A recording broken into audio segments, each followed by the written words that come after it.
ஜெய ஜெய சங்கர ஹர ஹர சங்கர மகா பெரியவா சரணம். அனைவருக்கும் வணக்கம். காலை எழுந்தவுடன் நீங்கள் இந்த ஒரு வரி ஸ்லோகத்தை மட்டும் தினமும் பூஜை அறையில் அமர்ந்து கூறி வர வேண்டுமாம். இதற்கு நீங்கள் காலையில் சுத்தபத்தமாக குளிக்க வேண்டுமாம். வீட்டில் உள்ள அனைவருமே இதற்கு குளித்து இருந்தால் மிகவும் நல்லது. இதனால் வீட்டில் உள்ள அனைவரின் வாழ்க்கையும் அது மட்டுமல்லாமல் குடும்பத்தின் தலையெழுத்தும் மாறுவதற்கு அதிகமான வாய்ப்புகள் இருக்கிறதாங்க.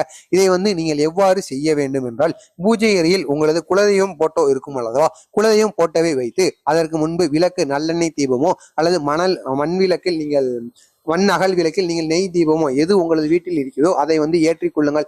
ஏற்றிவிட்டு அதற்கு பிறகாக குலதெய்வம் போட்டவை வைத்து நன்றாக வேண்டிக் கொள்ளுங்கள். வேண்டிக் கொண்டு இந்த ஒரு ஸ்லோகத்தை மட்டும் நீங்கள் கூறி வர வேண்டும். காலை எழுந்தவுடன் குளித்து விட்டு இவ்வாறான இந்த ஒரு ஸ்லோகத்தை நீங்கள் தினமும் கூறி வருவதால் 16 செல்வங்களின் ஆசியும் உங்களுக்கு கிடைத்து விடுமோ.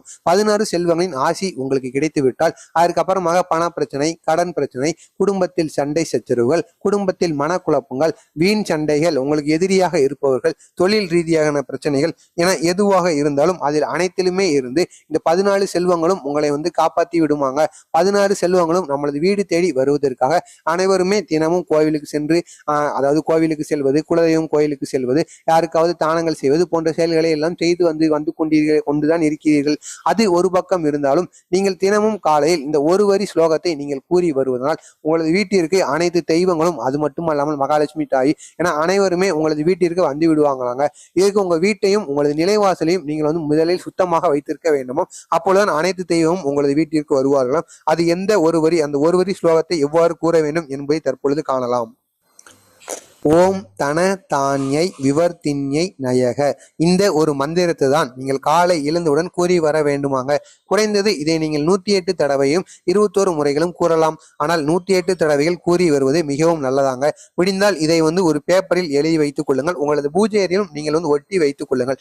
ஒட்டி வைத்துக் கொண்டு இது மறந்து விட்டாலும் உங்களது பூஜை அறையை பார்த்து அந்த எழுதி இருக்கிற அந்த இதை பார்த்து நீங்கள் சொல்லி வாருங்கள். தினமும் காலை எழுந்தவுடன் இதை நீங்கள் செய்து வருவதனால் உங்களுக்கு இருக்கக்கூடிய பிரச்சனைகளாகட்டும், என்ன பிரச்சனைகளாக இருந்தாலும் சரி, 16 செல்வங்களின் ஆசி உங்களுக்கு கிடைத்து விட்ட பிறகு உங்களுக்கு என்ன பிரச்சனையாக இருந்தாலும் அதிலிருந்து நீங்கள் சிறிய எளிதாகவே விடுபட்டு விடலாம். மறக்காமல் இதை மட்டும் செய்து வாருங்கள். வாழ்க்கையில் நீங்களும் வெற்றி பெற்று அடுத்த ஒரு நிலையை அடைவதற்கு அதிகமான வாய்ப்புகள் இருக்கிறது. இதை செய்து வாழ்க்கையில் அதிகமான நபர்கள் வெற்றி பெற்றிருக்கிறார்கள். அதனால்தான் நமது சேனலில் இந்த பதிவை பதிவிட்டிருக்கிறேன். மறக்காமல் நீங்களும் இதை செய்து பாருங்கள். உங்களது வாழ்க்கையிலும் வெற்றி மேல் வெற்றிகளானது கிடைக்கட்டும். உங்களுக்கு தெரிந்த யாருக்காவது கஷ்டத்திலும் துயரங்களிலும் இருப்பவர்களுக்கு அவர்களுக்கும் இதை ஷேர் செய்து அவர்களையும் இதை செய்து வர சொல்லுங்கள். ஏதோ உங்களால் முடிந்த ஒரு சிறிய உதவியாக அவர்களுக்கு இருக்கட்டும். உங்களுக்கு இதை போன்ற பெரியவா அவர்கள் கூறிய அனைத்து செய்திகளும் அவரை பற்றிய மகிமைகளும் தொடர்ந்து வந்து கொண்டே இருக்க வேண்டும் என்றால் மறக்காம நமது சேனலை சப்ஸ்கிரைப் பண்ணிக்கோங்க. ஜெய ஜெய சங்கர ஹர ஹர சங்கர. நல்லதே நீங்கள் உங்களது வாழ்க்கையில் நல்லது மட்டுமே நடக்கும். பொறாமை எண்ணம் கொண்டவராக இருக்காதீர்கள். வாழ்க்கையில் ஒருபோதும் வெற்றி பெற முடியாது. முடிந்தவரை உங்களிடம் இருக்கின்ற பொருட்களையோ உங்களிடம் இருக்கின்ற உணவையோ முடிந்தவரை அதை அடுத்தவர்களுக்கு பகிர்ந்து கொண்டு வாருங்கள்.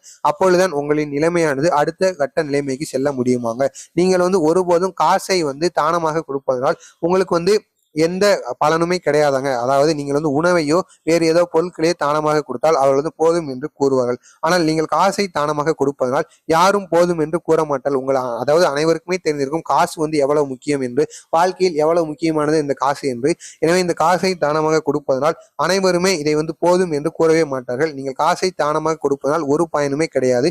முடிந்தவரை உங்களிடம் இருக்கிற பொருட்களையோ உணவையோ நீங்கள் தானமாக கொடுத்துவார்கள்.